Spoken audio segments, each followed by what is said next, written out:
Good evening, everybody. MFHL fans, welcome to this edition of the MFHL podcast, the official Manitoba Female Hockey League U18 AAA podcast, brought to you by Make Canada Fasteners and Tools, your one-stop shop for all your industrial needs. Be sure to check out their website at makecanadafasteners.shop. Also, check them out in person in their store locations in Brandon and Winnipeg today, brought to you by Terrico, serving Manitoba producers in the agricultural industry for over 80 years. Check out terrico.ca for more information today about what they offer to Manitoba producers, for why they're so trusted, and to goaltenders, your goalie's personal video review service. Check out what all the fuss is about. Check out their website at gordytumelsongoalies.ca. Pretty cool one-on-one Zoom service that is offered by a ex-Winnipeg Jets 1.0 goaltender from Manitoba. Here in Winnipeg is where he's at. But yeah, in tonight's episode, going to be joined by a few guests, two to be exact, and Natalie Rampton from the Yellowhead Chiefs, and Ashley Van Aglen, head coach of the Winnipeg Avros. Speaking of Natalie Rampton, she was excellent, sensational in Yellowhead's 3-2 shootout win on Sunday over the Winnipeg Ice. Not shootout win, sorry, OT win, where Hannah Ray would finish things off to give Yellowhead their 14th win of the season. Rampton stopped 39 of 41 shots, as mentioned, and it was a back-and-forth game that I had the pleasure of calling, and that we had the pleasure of calling here on G-Show Productions from the Hockey for All Center, as we throw it to that action now. To start things off, it was the Yellowhead Chiefs. Hannah Ray, captain, ends up putting it home, putting it in back door side of the net, basically, to give Yellowhead the 1-0 lead. As we head into the second period now, Yellowhead up 1-0. Annika Russell would end up throwing it on net, where Carvalho would put it away to tie things up at 1 apiece.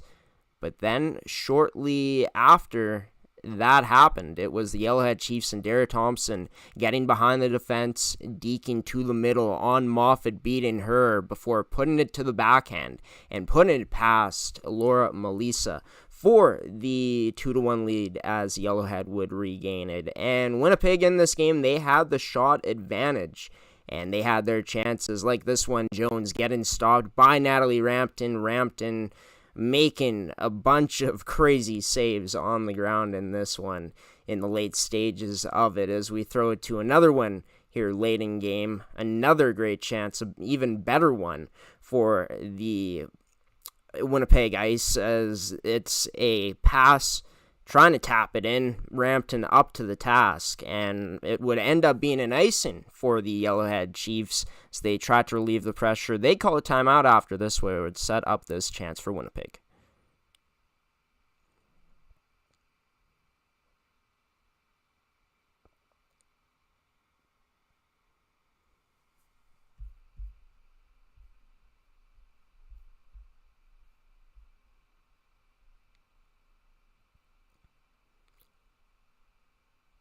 And that would be Stephanie Jacob tying up the game with about just over 10 seconds left, as Winnipeg would tie things to send it into OT.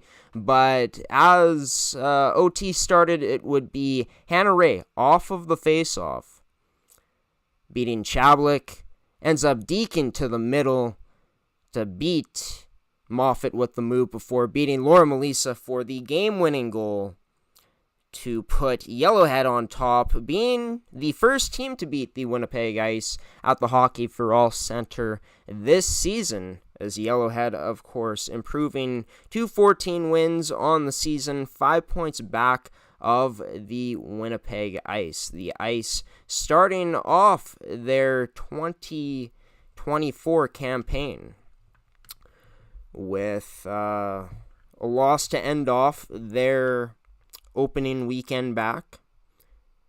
So we'll throw up the sponsors there. But yeah, taking a look at the standings, it is the Winnipeg Ice still with a 5-point lead, 5-point advantage at 16 wins, 2 losses, 2 overtime losses, or extra time losses, that is. For Yellowhead, they're at 14 wins, 5 losses, and only 1 overtime loss now. And for Natalie Rampton, she's been one of the top goaltenders in the league for the Yellowhead Chiefs, having her best season with a .923 save percentage. She did her part in that game to get the win over the Ice in the 2-win weekend for the Yellowhead Chiefs as they took down the Capitals the day before. Taking a look at the rest of the standings, though, the Winnipeg Avros only 1 point up on the Wildcats as well as the Selects. Going to be talking to Ashley Van Agelen later on about what's been going down, but Interlake and Pembina Valley both tied with 13 points for second last place. I guess for sixth place as well, if you put it into that context of the higher up team in the standings. But for the Central Plains Capitals, the last place team, but with 2 wins on their record now this year at 2-16-2. But yeah, Natalie Rampton joining the show next year on G Show Productions presentation of the MFHL podcast, brought to you by Make Cannon Fasteners and Tools, Terrico, and Goaltenders. Coming up, number 1 star goaltender for the Yellowhead Chiefs.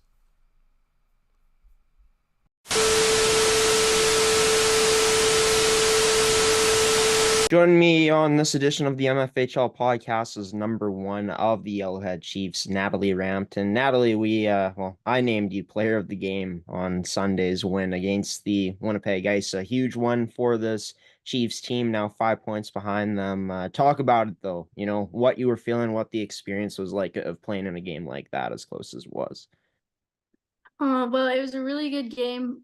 Both the teams played very well. Going into it, it was a little nerve-wracking. The Ice is a very good team to play against, but more than anything, I was excited. I always get pretty hyped up to play them. They're a great team. It was stressful a little bit when he came down to the last final seconds, but we were able to pull out the win, so it was good. Yeah, Hannah Ray, as we showed on the highlights, spotting the game winner. And yeah, I mean, this Ice team was surging late, putting a lot of shots towards your guys' net, but a lot of block shots from the girls in front of you. Talk about how huge it was to see, the players in front of you sacrificing their bodies to be able to put themselves on the line to get this W. I'm very grateful for my defense. They're really good at blocking those shots and getting in front of those, pushing the forwards out of the crease. They help me out a lot. Yeah. For yourself, you're 8-4-2 on the season. You showed that you could survive out there in terms of when things are pretty chaotic, able to keep the puck out, showing pretty good technique in your game. Could you speak about, the type of style of goaltender that you are and what, that style of play has been able to lead to in terms of your success on ice throughout this year and your 2 previous years with the Chiefs? So I'm really proud of my movement. I've worked hard on it for the past 3 years, in the summertime and in season. I think I'm pretty, I never give up on a puck. I do anything, I'll sacrifice anything to stop it. I never give up on a puck, and that's something I really pride myself in. Throughout the years, I think I've worked really hard throughout my years to get to where I am now. So Yeah, and so far throughout your career, you've been pretty solid in terms of save percentage, 915 in 2021, 22, and 910 save percentage last season. Having your best year so far in your career this year, though, in terms of save percentage at 923. Like I said, an 8-4-2 record. You're on pace to set in a career high in wins. Can you talk about how things have all really been able to come together for yourself here in another year in the MFHL? Um, I think our team definitely got a lot stronger this year, which has helped. But personally, um, I don't know, just I've worked so hard these past 3 years, just trying to get to where I am now. I've put in a lot of hours. Um, I think that's really helped me kind of like develop my game. I've had some really great coaches along the way as well, and lots of opportunities. Like going the program of excellence. I've been to a couple of their tryouts, which has helped a lot, and some tournaments along the way. So I think just experiences have really helped me develop my game. Yeah, and what a way to learn, right? Is through Mhm. experiences. You've had a chance to go through some pretty cool ones. Like you said, going to the program of excellence, off to the start of the season, you are off to right now. And for this Yellowhead Chiefs team, I mean, a lot of returning players on this year's team. Sure, there's some new faces that have been joining, but this is an experienced group that's second place in the league now. Won about 5 straight games, haven't dropped a game since that loss to the Avros on December 3rd. Talk about what it's been like to see everything start to click at probably the highest level you girls have seen things click at this season on ice with the Mhm. success that's been going down. I think the past couple months, our team has done a lot of bonding on and off the ice. So it's really helped us kind of bring our game together. Practices and games, like the atmosphere is just so fun and so inviting. So that's really helped us kind of bring all the talent together and be able to be successful with that. Yeah, and I mean, this team has really locked things down in the defensive side of the ice, getting that good offensive contribution as well with the goals. Is that what also makes this team so dangerous? Is just, not only can this Yellowhead Chiefs team beat you on the scoreboard, can also do a pretty good job of limiting shots too as a complete effort. Yeah, I agree. We have some really great goal scorers, but our defense has really improved this year.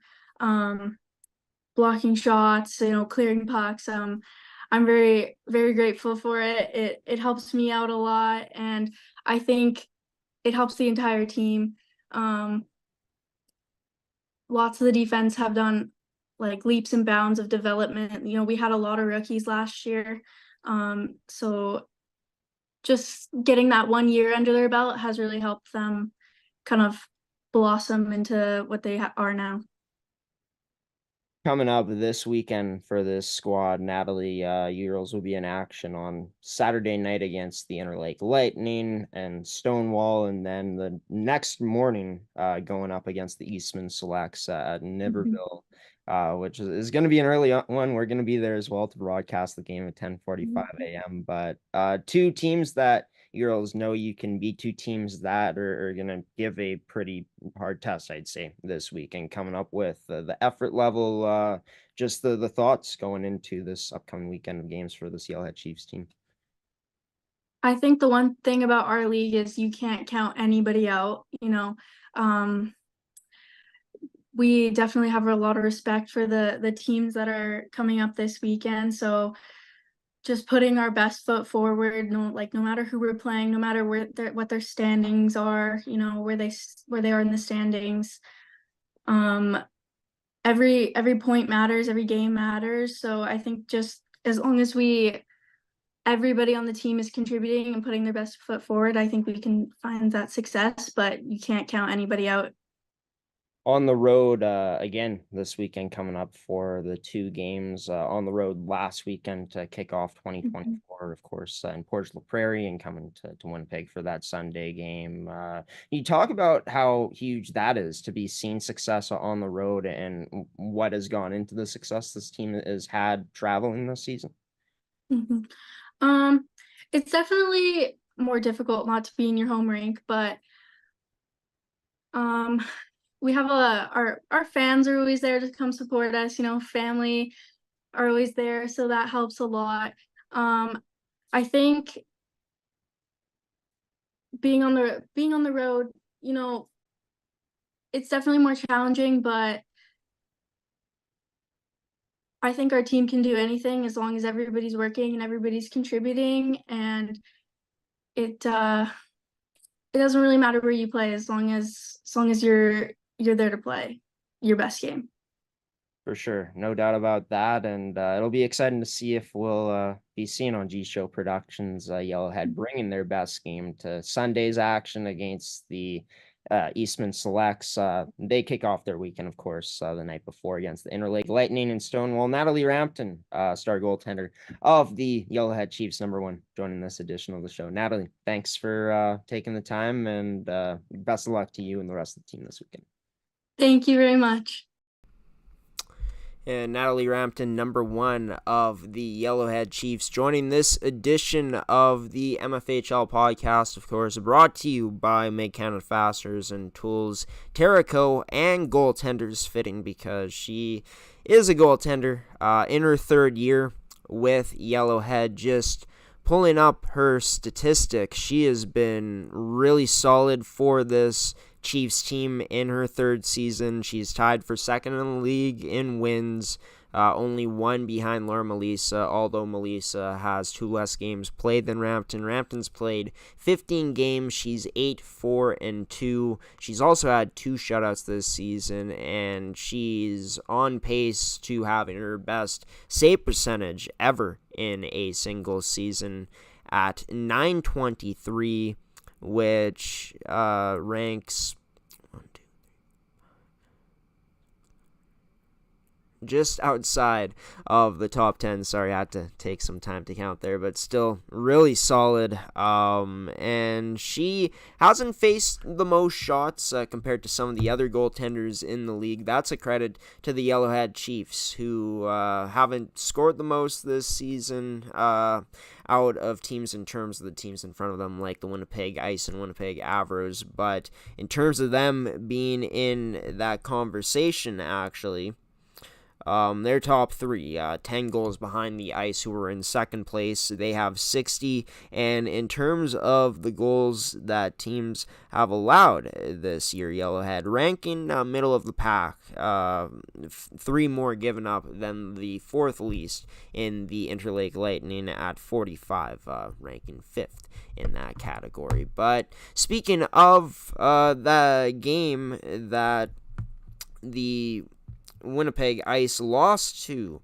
the Yellowhead Chiefs, taking a look at the players who scored in that one. Of course, Stephanie Jacob tying the game up, and Casey Carvalho scoring the opening tying goal for the Winnipeg Ice to make it 1-1. Laura Melissa got the start in this one, dropping a rare loss. She hasn't lost that much this year, leading the league in wins with 9. Of course, she stopped 21 saves on 23 shots against. For the Yellowhead Chiefs, it was 2 goals from Hannah Ray, as well as a goal from Dara Thompson, as you saw. Natalie Rampton, a .951 save percentage, 39 saves on 41 shots against. And if we take a look at the statistics, the league leaders now, it's Stephanie Jacob with 35 points, still in the lead for the league lead. Chloe Nicholas with 26 points, 19 games played. And looking at Hannah Ray, that performance putting her into the top 5 again, or solidifying her spot there for now. She has 24 points, 10 goals, 14 assists, as well as taking a look at the goal leaders. It's Stephanie Jacob at the top, but in second place is Dara Thompson. Hannah Ray now is tied for fifth in goals with Mackenzie Lizotte and Maya McGregor. Lizotte for the Winnipeg Avros, McGregor and Hannah Ray both for the Yellowhead Chiefs, all with 10 goals, as you can see there. And speaking of the Winnipeg Avros, had a chance to speak with their head coach earlier tonight in Ashley Van Aglen about what's been going down with this Avros team. Losers of their last 6 games, but talking with Ashley and talking with her, came to find out, and obviously it's true that when you play as many games as the Avros did in the span to end off 2023, well, it's no wonder why this team ended up losing. But still, they were close in games. I had a chance to talk to Ashley about all of that. The Avros struggles, their successes, what's ahead for them this weekend. Coming up next on the MFHL podcast, brought to you by Goaltenders Terrico and Mid-Canada Fasteners and Tools here on this Wednesday night for the first time in January in 2024 here on January 10th. Stick around, folks. Ashley Van Aglen coming up next.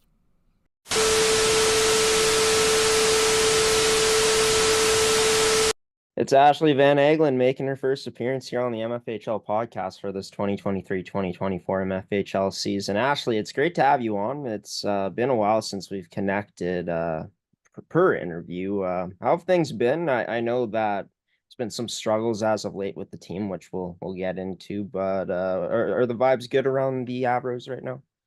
Absolutely. We always talk about it's not just about the wins and losses. Right now, obviously, the vibe is still really good. The vibe is up. We've had a crazy busy season, and we were kind of ran off our feet right before Christmas, and that's partly, wanting to go to big tournaments, but it was also a crammed league schedule as well. So we played 10 games in 14 days, or if you look at it the other way around, 14 games in 21 days. So it caught up to us for sure. The break was definitely needed. Message is still the same: stay the course, buy in, and the vibe's good. The girls get along really well. It's one of the best seasons I've had in terms of team chemistry, our dressing room. They get along really well. They work really hard. They have a great time off the ice as well, and never really have any dressing room issues, which is awesome. And we had practice last night. It was upbeat. I was in Mexico for Christmas break while they were on the ice here working hard. So felt bad about that, but they're putting in the time. They have their cardio fitness testing again tonight, and they had their skating treadmill test over the break. So vibe was good last night. Intensity was up, compete level was up. The girls are raring to go. We've got a new goalie coach that started working with us yesterday as Gord has moved on to the PWHL. So stay the course. Everyone makes the playoffs. Just got to win the right ones. No, for sure. And the coach going to get to Mexico and the players staying working hard over the break. Great to hear that this team, of course, all the other teams got the break, but a much needed break for this Avros team, who still, despite losing 6 straight league games, are 12-7-2 with 21 games played. Third place in the league. You had spoken about just now how this is the best group, or one of the best groups that you've had a chance to coach. And I feel like that says a lot, because there's been a lot of teams where you've said that about in the past. A lot of rookies on this year's team, but a good chunk of returning players. Talk about what it's been like truly coaching this team from a coaching dynamic, from a coaching perspective. Yeah, for sure. And obviously, like, a lot of new players, but we also have players that have played in the league before, right? Players like Celine Wozni, Carlin Zant, that played in other teams that cracked our roster this year. Liberty Amy, another one of them. So as much as they're new to our team, they're not new to the league. So they kind of understand the expectation and know what it's all about. And that being said, like, even Sid Haggart coming from RHA, right? So a lot of the girls have played at this level before. Coaching the team, like, the buy-in was there right from the start, and the girls bought in, and and there hasn't really been any huge problems in terms of like ice time issues. I think we're one of the teams that does a really good job in our league, where we have 3 lines that can play, and all 3 lines play in 5-on-5 situations. We roll our lines. We don't really sit players or bench players, and I think that keeps the team morale up as well. Obviously, when we get into penalty trouble, usually when we come home from tournaments, the bench does get a little bit short for special teams. But even then, we can roll every single one of our players on penalty kill right now, where we've never really had that in the past.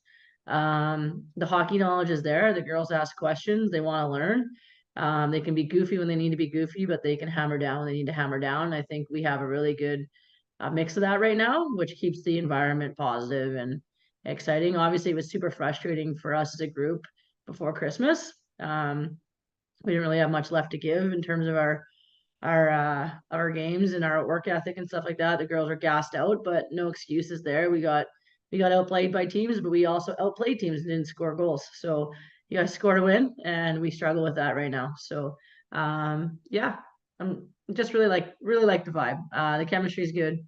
Practices are upbeat. The girls are having fun. We're having fun. Like the coaching staff talks all the time about how we just love this group and how fun it is to be around them.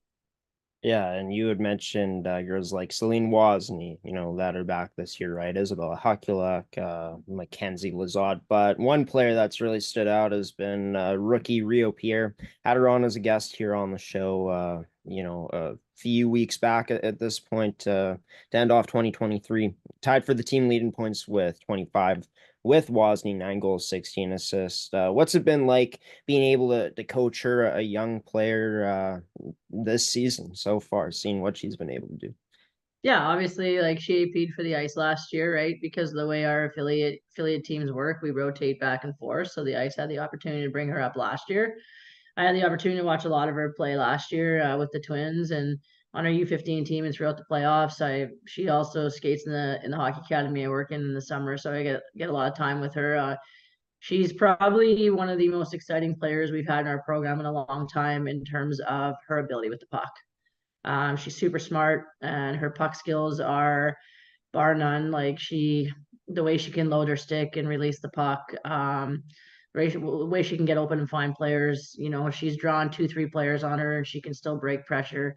But also defensively, like she knows how to separate players from the puck, and you don't really see that at that age. And she's definitely a super exciting player to watch and get to coach. And she's kind of a sponge. She asks lots of questions. I think we have a good relationship in terms of the fact that I heard her speak actually, but in your interview there. But I do hold her accountable. Obviously, she is one of our more talented players, and the expectation is high for her because she has no ceiling. Like there's no ceiling for that kid. She's just gonna get better and better.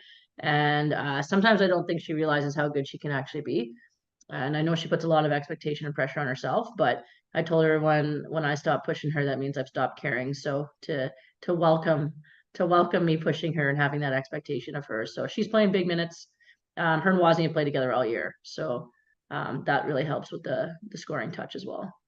Yeah, and I've had a few chances to watch her for her age. It's just unreal to see how much confidence she has with the puck. Like if you were to tell me she was a rookie and I didn't know it, I would think that's crazy because it seems like she's a veteran already in this league. Lots of potential ahead for Rio Pierre for the Avros, but this team 71 goals in 21 games played, leading the league in that aspect. But yeah, I mean, it's been offense ran dry a bit as things went along to end off the year. But of course, the fatigue in there and things. Talk about though, even though this team did lose 6 straight games, knowing that you can still compete and be in these games and learn from moments like that. Yeah, 100%. Like, I mean, even our last game, right? Like, I think our shot count was 43-23 us, and Rachel Halderson had a fantastic game. Only got one on her, right? And I tell the girls we should be scoring one every 10. We worked on scoring again in practice, moving screens, like low tips. We work on getting to the net, and we're struggling in a game to get to the net. Lots of teams know how to play us. They know that we're offensive, so they plug everybody up in the middle in their defensive zone, and we can't get to the net. So it's been a bit frustrating, but again, like we can only work on the things that are going to make us better. And right now we're struggling to score. Outshoot a team 43-23 and lose 2-1 because you have one bad or two, I shouldn't say one. We probably had about 10 bad minutes in that game. And that's what we talked about in the dressing room. We played 50 to 60 minutes, but they capitalized on the 1.5 minutes in our own zone where we made a breakdown. They scored 2 goals in a minute and a half. And it's hard to get up after that because we've struggled. Like we were up on the ice 4-1, right? They came back and they tied it up, put it in overtime, we lose in overtime. And the time before that when we played them, we were up on them again. They came back, we were up 3-0. They came back and beat us in overtime. So we have to focus on how to close out games. So not only do we need to score goals, but we also need to figure out defensively how to be I guess you could say how to pressure the puck a little bit more in our own zone and not be so passive. So yeah, in terms of the drought, it'll come back. The well will get full again. I have faith in them. They know we are strong believers in them. We're not going to make excuses and say it was fatigue. We're in a slump. Teams go through it. It happens, and we got to find a way out of it. So Yep, and playoffs is still a few months away, so the struggle not as bad, I feel like, at a time like this when this team is as talented as it is. But those games against the ice, because they've been games where this team has been up and two straight against them and have failed to complete the win and hold the lead. Does that kind of go into some of the inexperience that the youth on this team, even though there are returning players? Could you put your finger on it? Is it just this Winnipeg Ice team being as great as they've been? Oh, I'm not taking anything from away from the ice. I think the ice have a great team. They're also very young. I don't think it's any inexperience. I think it's the fact that our team needs to learn to play with the wind. We've talked about how to shut down their best line and their best player, and we do it all game until there's 10 minutes left in the game. It's like we have a mental block. We think we've won, right? And then Steph Jacobs scores 3 goals in a row and then scores in the shootout and wins the game for them with 4 goals in a 4-3 win, right? They have to learn how to be able to shut down their top players. And we get up and we tend to go into passive mode and we think the game is won, right? And we have to learn to close out games. And even in the 4-1 game, right? Like again, Steph was key to their win, but they had other players in there too that were obviously showing very well. But we have to learn to play with them. We've tried strategies where we've line matched against that line. We've had strategies where our best skater we've tried to shadow Steph. That hasn't worked. And actually, when we took all those strategies away and just played hockey, that's when we were our best. So we're just going to focus on us and not focus on anybody else and just play our game and yeah, go from there.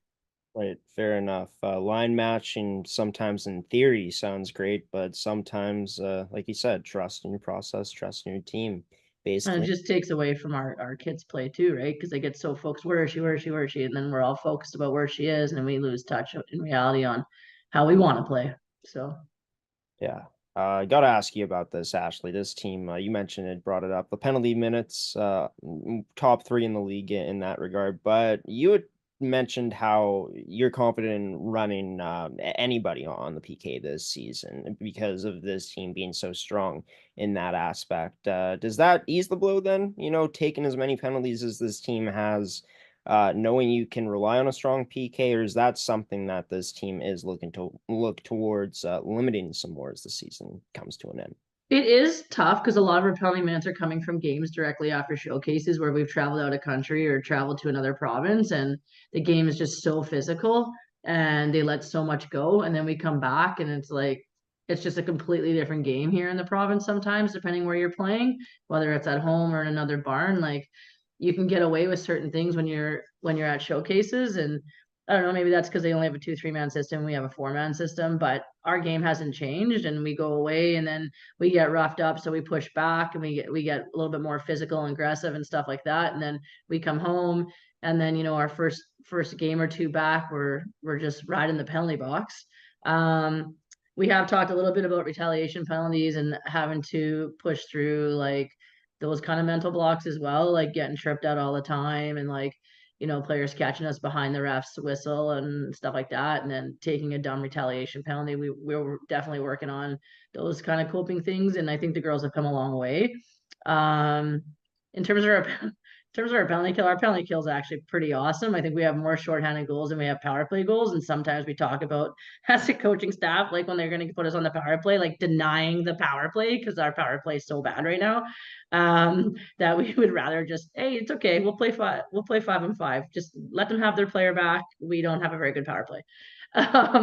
But yeah, so we're constantly like we only have 2 practices a week, and one of those practices is solely special teams. Like we work on our special teams all the time. Our PK has always been one of our strongest points on our team. And this year, yeah, just everybody understands it. Everyone knows how to rotate, and everyone knows how to pick up when you lose your guy, or sorry, you lose your player. And we're way more mobile than we were in the past, so we can get into shot lanes and stuff. Yeah, and we're way more aggressive on our PK forecheck as well. So yeah, any of our 9 forwards can go, and any of our 6D can go. So that's, I mean, it's not incentive to take penalties ever. But when we do take that penalty, it's not like the world's ending. No, for sure, for sure. And yeah, I mean, when you're able to have such a strong penalty kill, it does definitely ease that burden a bit of the penalties being taken, the amount so far. But before we get into this upcoming weekend, there's always a new slogan every year with the team that's chosen by the team. It's aim to fly high this season. Just give us some insight in terms to why this team decided to go with that this year. Yeah, it's actually aim high, fight to fly. Yeah. So that's okay. It has been used once in the past, quite a few years ago. The aim high piece is like kind of like aim high with your expectations, aim high with how hard we're gonna work, aim high without working like outworking our opponents, just kind of aim high in terms of like our expectation and accountability of each other. And fight to fly is kind of playing off the fact that we're the Avro fighting jet, right? We're a military fighting jet. We're kind of a backwards logo to the Winnipeg Jets. So in order to to fly, you got to fight to get there. So in order for us to take launch and to fight and be at the top of the league and win those special game moments and win those games and stuff like that, you got to earn it. So aim high, but work to get there kind of thing. Yeah, aim high, fight to fly. Fight to fly. Great slogan this year chosen by the Winnipeg Avros, and going to be going up against two teams that are going to be hungry to beat them this upcoming weekend. The first game going to be broadcasted on G Show Productions at 7 p.m. in Niverville against the Eastman Selects, and then playing against Westman to finish off the weekend at home at 1:45 p.m. on Sunday. Westman is about a point behind this team at this point with 2 games in hand, two very important matchups coming up considering the standings and how Yeah. close both of these teams are. Talk about the preparation, what it's been like heading into this weekend at this point. Yeah, for sure. I mean, Eastman's had our number this year. That's a block for us right now that we need to really focus on. They had our number pretty good last year too. So it's tough when you play teams where they've got a lot of your releases. So with Eastman, they have a lot of girls that Winnipeg has cut. So does Interlake, so does Central Plains. So playing those teams are always a grind. They're always tough games. Those players always have stuff to prove. And when you do have the success you have, and when you've had that success over the years, I tell the girls, like, everyone's coming for you. Like, when you play at the top of the league, everybody wants you. Everyone wants your number. Everyone's coming for you. You can't take days off, can't take shifts off. And when we play against teams like Eastman, Interlake, and Central Plains, they play us really hard. And it is a battle. And Eastman's got some really good, talented players out of their own region as well, obviously. And when you put all that together, right, we just get outworked. They get hungry for the puck, and the Eastman's another one where they like to plug the middle. We can't get inside on them, and they play a little bit more physical too. So sometimes we let them get under our skin where it's like, okay, like let's relax, let's get back to our game and play our game. So that one's going to be big for us because right now we have a bit of a mental block with Eastman. They've got our numbers. So yeah, again, yesterday's practice was a lot around puck distribution, offensive attack, puck decisions, mid lane driving, getting to the net. We did a lot of screening and tips and low tips and stuff like that, just because we're struggling to take away goalie's eyes right now. We're getting lots of shots, but we're literally just playing catch with the goalie because we're not really getting any bodies there. So working on second and third chance opportunities, that was really big for us yesterday in practice. And we're going to continue through with that tomorrow, as well as some special teams tomorrow. So yeah, and then Westman on Sunday, like Westman is always strong. We've played them twice, and even though we've come out on the positive side of that, we haven't played them with their full roster yet. So they've had players injured and they've had players away with Team Manitoba, so we haven't had a chance to play them with a full roster. So that's going to be a super tough game for us.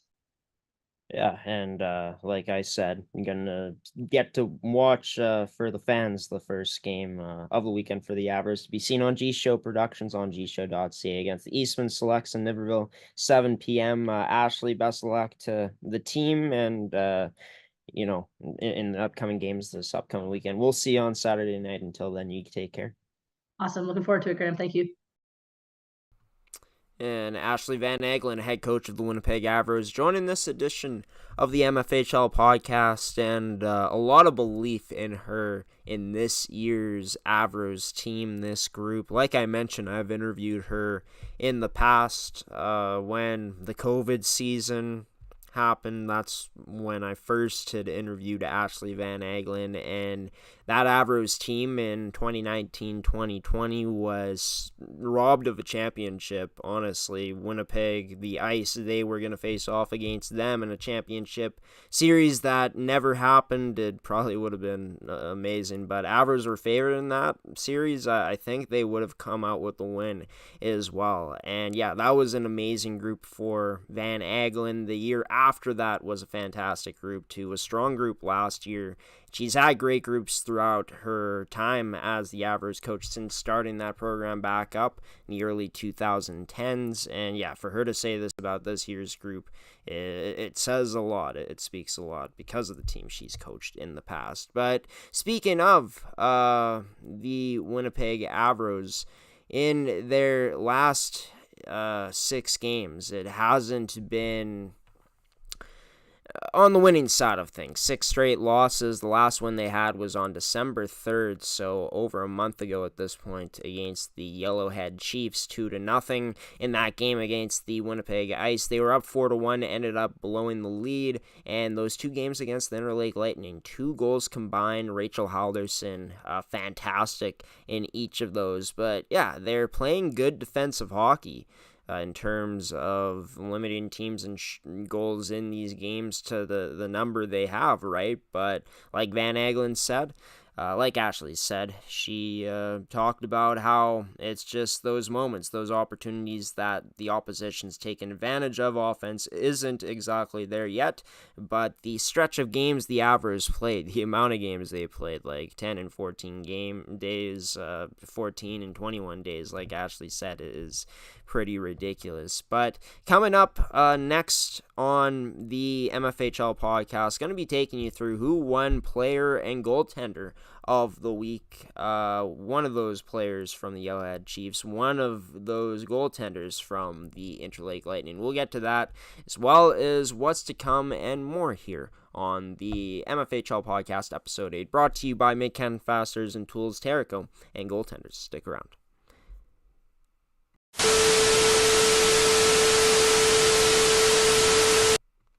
Welcome back, everybody, to the MFHL podcast, the official Manitoba Female Hockey League U18 AAA podcast, brought to you by Mid-Canada Fasteners and Tools, Terrico, and Goaltenders. Rolling along now on episode 8, going to be talking about, showing you guys who won player of the week. Congratulations to, goaltender of the week to start off, and Rachel Halderson, stopping 37 of 38 shots faced in that win against the Avs this past weekend. She is,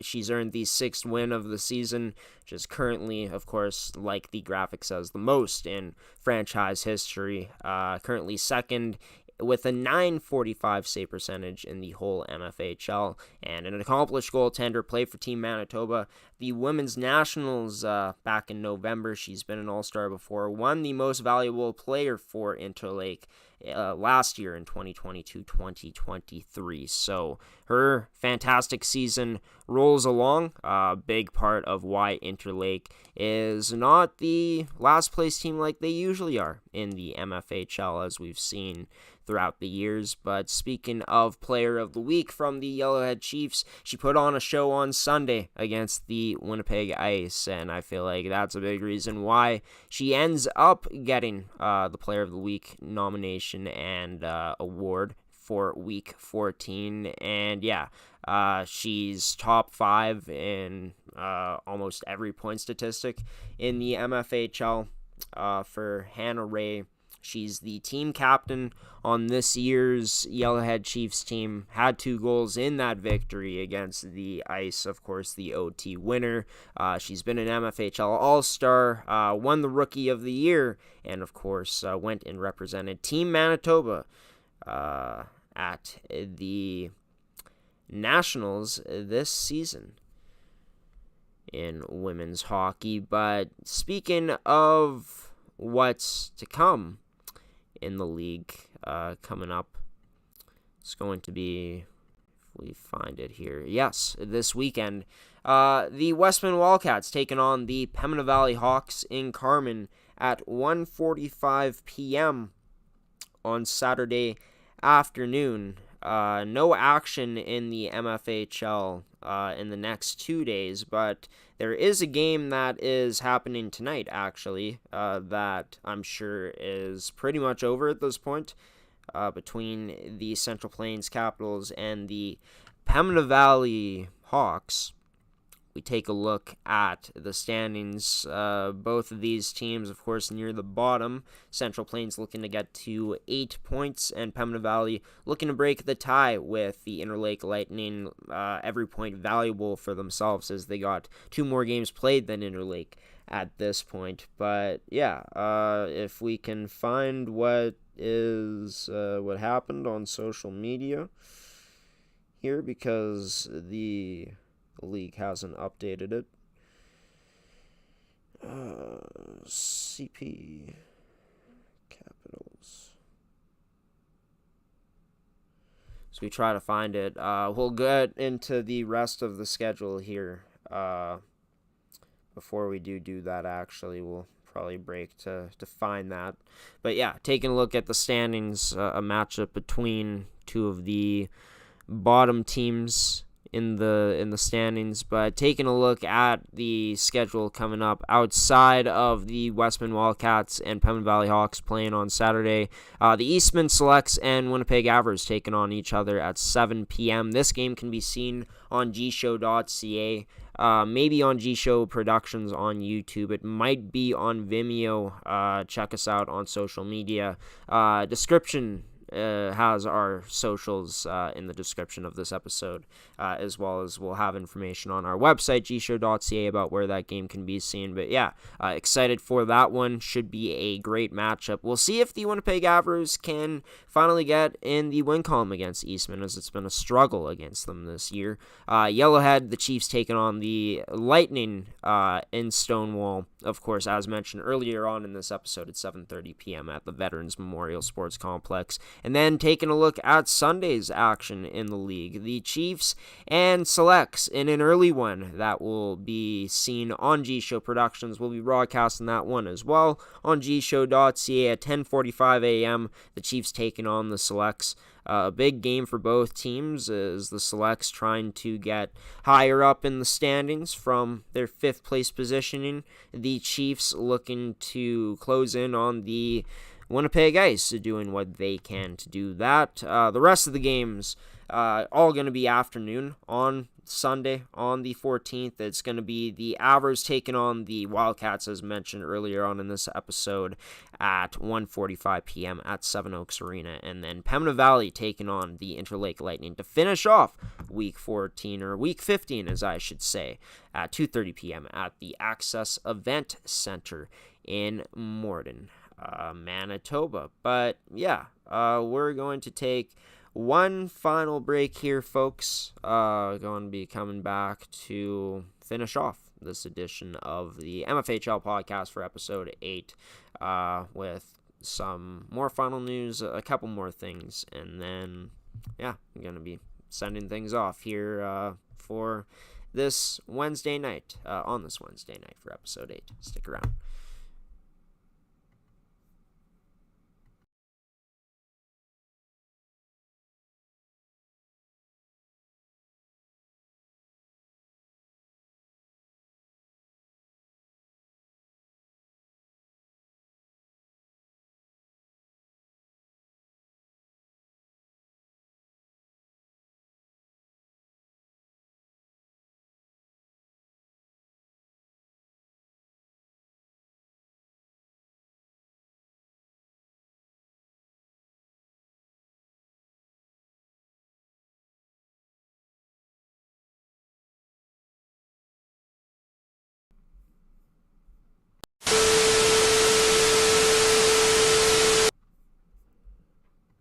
Welcome back, everybody, to this edition of the MFHL podcast. So I took a look, and I can't find a score update on what's happened in this game tonight between the Central Plains Capitals and the Pembina Valley Hawks. Neither of them have tweeted it. I haven't seen anything posted on any of the social media platforms that these teams are on. But if we take a look at the way things have gone in the season series this year, Pembina Valley won their last matchup against Central Plains 7-4 on December 16th. Before that, Pembina Valley ended up not playing Central Plains until the early parts of the season. Actually, the first game of the season is when these two teams matched up for the first time on September 30th, where Pembina Valley won 2-1 in regulation. So they're up 2-0 in the season series. Central Plains has shown improvement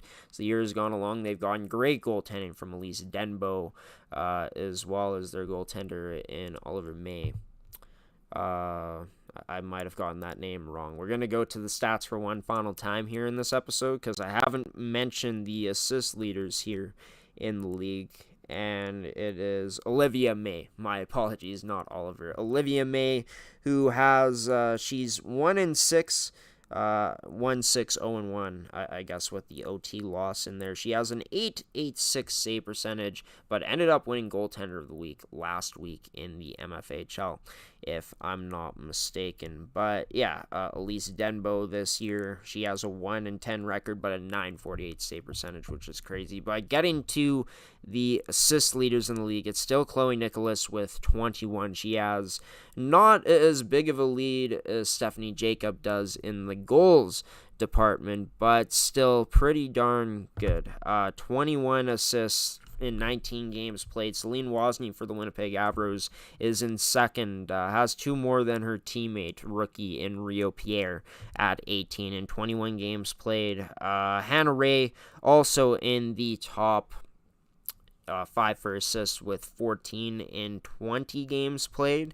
And Avery Lazarenko, defenseman for the Winnipeg Ice, in the 5th place spot for assists, tied with Mackenzie Lizotte with 12. Lazarenko playing 20 games, Lizotte playing 19 games. And yeah, it's going to be interesting to see what happens as this season goes along in terms of who ends up finishing where in the statistics, leaders categories in terms of goals, assists, points, and goaltending statistics. We'll have all the coverage, all the updates here on G Show Productions as the season goes along. And by the way, congratulations to Alicia Ross for the Winnipeg Ice, committing, as it was announced by the Winnipeg Ice on Instagram an hour ago, to the Maryville University Women's Division I hockey team, where she will be competing for the Maryville Saints for her foreseeable collegiate career. She's a forward for the Winnipeg Ice, a player that is committed for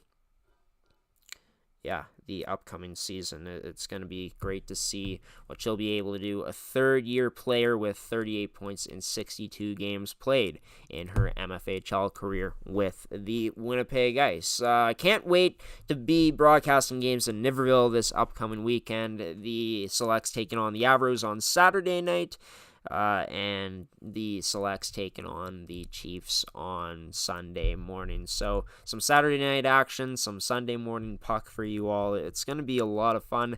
Can't wait to be there. Myself and the rest of the G Show Productions crew. Sure to catch it, of course, on gshow.ca. And as for this podcast, the next episode, episode 9, can also be seen here on our YouTube channel on G Show Productions and gshow.ca. We'll be coming to you live next Wednesday at 9 p.m. Central Time time for an all-new edition of this podcast. We're going to have new guests, new graphics that are going to be rolling out in that episode, highlights as well from this upcoming weekend. So, yeah, stay tuned for that. Thanks to Terrico, as well as Goaltenders and Make Cannon Fasteners and Tools for sponsoring this edition of the MFHL podcast. And special thanks to Ashley Van Aglen, as well as Natalie Rampton, for coming on and being the guest for the return of the MFHL podcast for the first time here in 2024.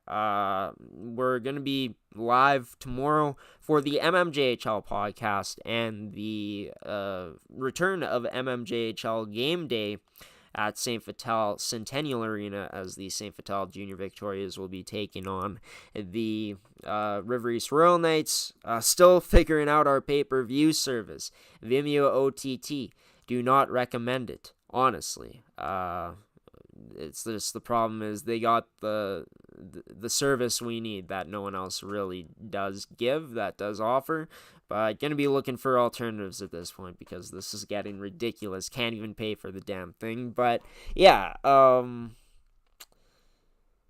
information's gonna be on our website at gshow.ca. I'm gonna take off now, everybody. Until next Wednesday, I'll see you then. Can't wait for this weekend coming up. Hope to see you guys tuning in, seeing those numbers go up this weekend from Niverville. I've been your host, Graham the G Show Forsyth, giving you the salute, peacing out and saying so long on this Wednesday night. Until next Wednesday, folks, have a wonderful rest of your week, a wonderful weekend. Stay safe out there. Enjoy all the great hockey coming your way. And yeah, take care, everybody.